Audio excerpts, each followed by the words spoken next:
Assalamualaikum warahmatullahi wabarakatuh.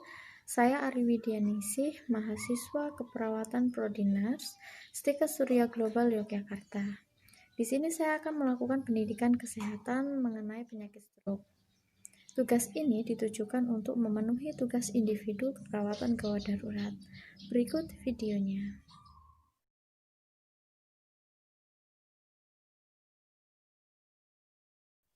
Selamat pagi, Bu. Iya, pagi. Perkenalkan, saya perawat Ari Widya. Sebelumnya saya berbicara dengan Ibu siapa? Sama Sulis. Bu Sulis. Bu Sulis, sesuai kontrak waktu kita kemarin, di sini saya akan melakukan pendidikan kesehatan terkait dengan penyakit stroke. Untuk waktunya mungkin 7-10 menit saja, dan tempatnya mungkin di sini saja. Apa Ibu bersedia? Ya, nggak apa-apa. Oke. Nah, ini ada leaflet ya, Bu, untuk stroke sendiri. Yang Ibu ketahui itu apa tentang stroke ya? Kayak lumpuh gitu ya. Oh iya, jadi Ibu bisa lihat yang pertama. Nah, stroke itu sendiri itu merupakan gangguan fungsi otak akibat dari aliran darah yang ada di otak itu mengalami gangguan sehingga suplai oksigen, nutrisi yang harusnya masuk ke dalam otak itu tidak terpenuhi sehingga terjadi gangguan pada otaknya. Jadi masalah utama stroke itu biasanya adanya masalah pada otak, biasanya disebabkan kena stroke. Semua orang itu bisa terkena stroke. Jadi ada dua faktor yang bisa diubah dan tidak bisa diubah.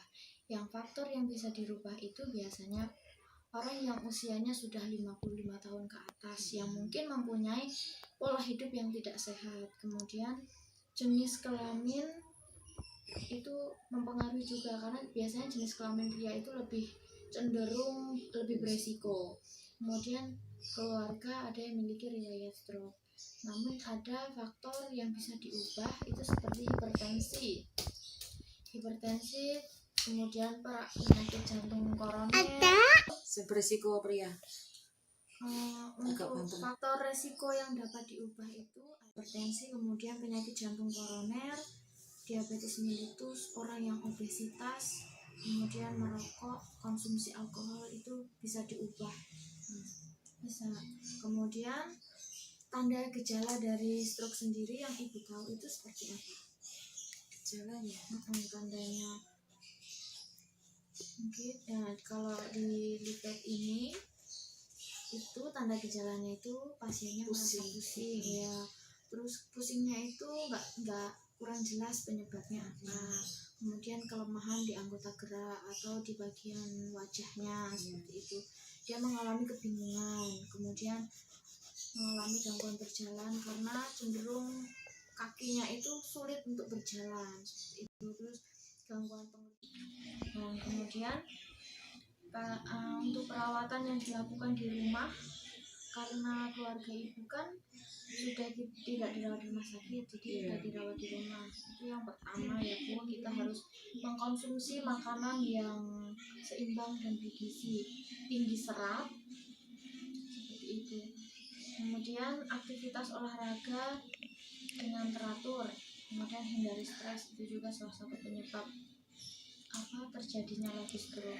Kemudian melakukan pergerakan untuk menghindari kekakuan otot. Nah, ini akan saya bahas, yaitu ROM pasca stroke. Jadi ROM itu suatu gerakan dimana untuk menghindari kekakuan otot penderita stroke. Jadi kan kalau orang stroke itu cenderung kalau dia begini saja. Jadi kita akan melakukan pergerakan seperti itu. Itu latihan ringan yang tidak menyebabkan nyeri atau sakit. Jadi fungsinya juga itu untuk mempertahankan sendi agar tetap berfungsi dengan baik, kemudian agar tidak terjadi kaku sendi. Yang pertama ya Bu, itu leher. Leher itu kita bisa menekuknya ke bawah, ke atas dan ke samping. Kemudian lengan dan pundak itu kita bisa angkat ke atas, turunkan lagi ke samping, kemudian turunkan lagi. Kemudian ada siku ditekuk, kemudian ke atas dan ke bawah. Kemudian ada pergelangan tangan, ini bisa ke atas dan ke bawah dan diputar seperti itu.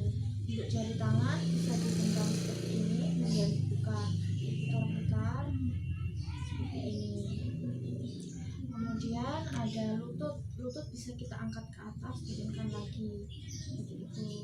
Terus dibuka ke arah samping, terus ditutup lagi, begitu juga sebaliknya. Kemudian yang pergelangan kaki juga kita ibaratnya ini pergelangan kaki kita buka ke bawah dan ke atas, seperti ini ke samping seperti itu.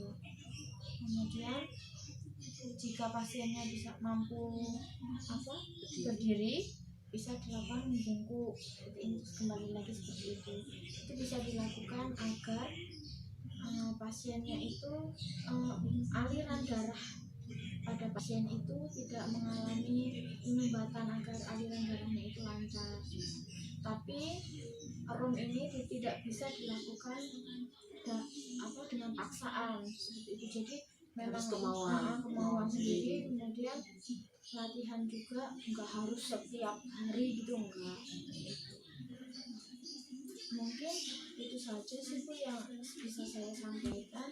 Dari semua yang saya sampaikan ini, mungkin Ibu bisa meringkasnya, yang saya sampaikan itu yang apa saja gitu Bu. Jelaskan Bu, stroke itu apa sebagai evaluasi kita.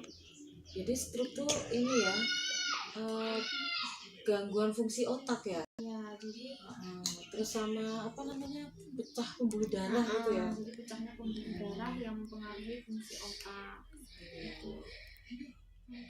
Untuk Tadi yang kayak Mbak jelaskan tadi loh. seperti itu. Ini nanti Ibu bisa baca-baca lagi ya untuk tindakan melakukan tindakan roomnya. Seperti itu aja ya Bu ya. Jadi kita sudah selesai melakukan pendidikan kesehatannya. Semoga apa yang saya jelaskan bisa bermanfaat untuk Ibu dan keluarga Ibu. Kalau begitu saya permisi dulu Bu. Selamat pagi. Iya, pagi. Makasih banyak ya Mbak ya. Sama-sama.